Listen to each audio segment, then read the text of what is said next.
কখনো গোলাপে ফোটে আস্থা হারানো এই মন নিয়ে আমি আজ তোমাদের কাছে এসে দুহাত পেতেছি।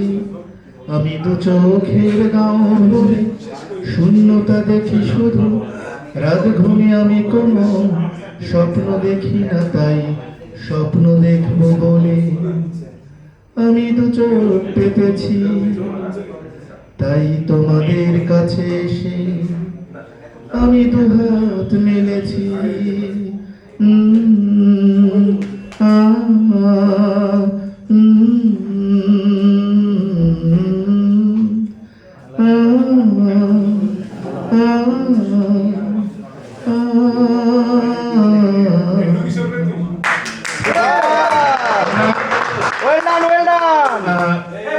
গত 5 আগস্টের পর থেকে আমরা বাংলাদেশের জনসাধারণ যারা দেশকে ভালোবাসি, আমরা যাদের বিরুদ্ধে লড়াই করছি, আমি আশা করি সামনের দিনগুলোতে আমরা একসাথে, যেমন আমরা সবাই হাদির সাথে হাদির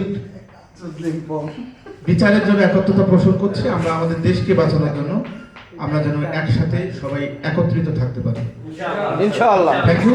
যারা আয়োজন করছে আসলে অনেক কষ্ট করছিস তোরা, অনেক অনেক ধন্যবাদ।